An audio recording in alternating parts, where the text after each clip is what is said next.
tracé en plan. Lorsqu'un automobiliste emprunte un changement de direction ou virage, il est soumis aux effets suivants. Dérapage sous l'effet de l'accélération centrifuge, distance insuffisante pour opérer un obstacle sur la voie et affranchissement sur le trottoir des véhicules longs.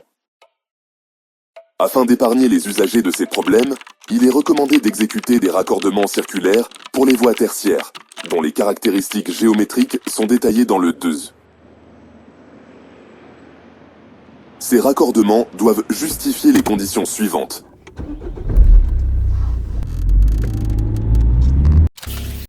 Stabilité du véhicule pendant l'emprunt du virage en agissant sur deux facteurs.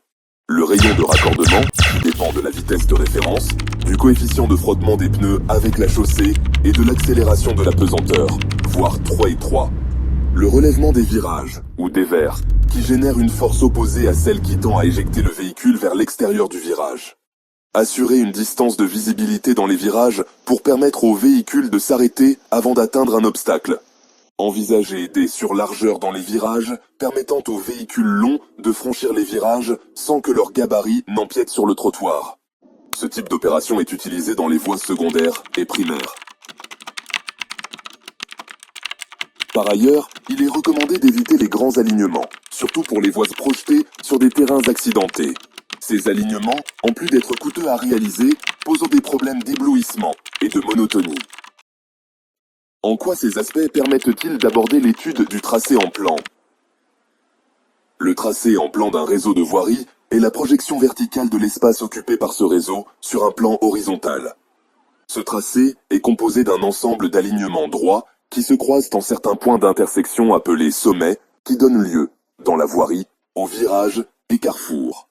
Un traitement spécial de ces lieux est à envisager car ces endroits peuvent porter préjudice ou confort, et surtout la sécurité des usagers. Considération générale. Calcul des rayons de raccordement. Les rayons de raccordement qui devra satisfaire les conditions de non-dérapage du véhicule peuvent s'exprimer physiquement de la façon suivante. Force en virage. Ce paragraphe traite des forces physiques qui agissent sur un véhicule dans un virage, notamment la force centrifuge qui pousse le véhicule vers l'extérieur.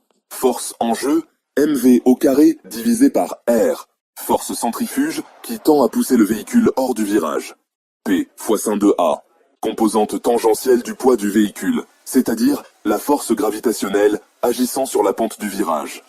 P fois Fr. Force de frottement entre les pneus et la route. Équilibre des forces. Les forces sont équilibrées dans le virage selon la formule mv au carré divisé par r égale g fois la somme de sin de A et Fr, où r, rayon du virage. G, accélération gravitationnelle, soit 10 mètres par seconde au carré. Fr, coefficient de frottement, qui dépend de la qualité des pneus et de l'état de la chaussée. Rayon de virage minimum. On en déduit la formule pour le rayon R.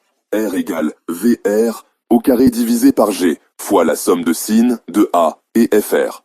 Cela montre que un meilleur frottement Fr ou un dévers plus élevé sin de A permet de réduire le rayon nécessaire pour prendre le virage sans glisser. Condition de non-dérapage sans dévers. Si la route n'a pas de dévers, le véhicule dépend uniquement de la force de frottement pour éviter de déraper. 1. Force impliquée. mv carré sur R égale m fois g fois Fr, où seul le coefficient de frottement permet au véhicule de rester stable. La formule devient R égale v carré sur g fois Fr. 2. Conclusion. Sans dévers.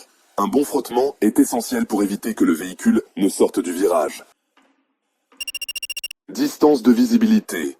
Ce paragraphe définit la distance qu'un conducteur doit pouvoir voir dans un virage pour réagir en cas d'obstacle. Elle doit être au moins égale à la distance d'arrêt. Pour améliorer cette visibilité, il est possible de modifier le rayon du virage pour rendre les courbes plus larges, enlever les obstacles ou ajuster l'environnement, comme reculer les murs ou la végétation. Distance de freinage. Ce paragraphe explique comment est calculée la distance nécessaire pour arrêter un véhicule en fonction de la concentration du conducteur. Deux éléments influencent cette distance. Temps de réaction. Le temps de réaction est plus long si l'attention du conducteur est diffusée, c'est-à-dire distraite ou non focalisée, que si elle est concentrée, donc totalement attentive. Le temps de réaction est estimé comme suit. T1 égale 2 fois T2, où T1 est le temps de réaction en cas d'attention diffusée, et T2 en cas d'attention concentrée. La distance d'arrêt totale, notée df, combine la distance parcourue pendant le temps de réaction avant de commencer à freiner et pendant le freinage effectif. Les formules sont les suivantes. Si la tension est concentrée, df égale v sur 5 plus v carré sur 100. Si la tension est diffusée, df égale 2v sur 5 plus v carré sur 100. Où v est la vitesse en km par heure. Valeur normale. Les normes indiquent les distances suivantes. df égale 15 mètres pour une attention concentrée. df égale 21 mètres pour une attention diffusée. Surlargeur dans les virages. Ce paragraphe traite des véhicules longs qui, dans un virage, risquent de voir leur partie arrière dépasser de la chaussée normale. Pour compenser ce dépassement, une surlargeur est ajoutée à la route. Une seule surlargeur S si la route est à sens unique, et une double surlargeur 2S des deux côtés si la route est à double sens.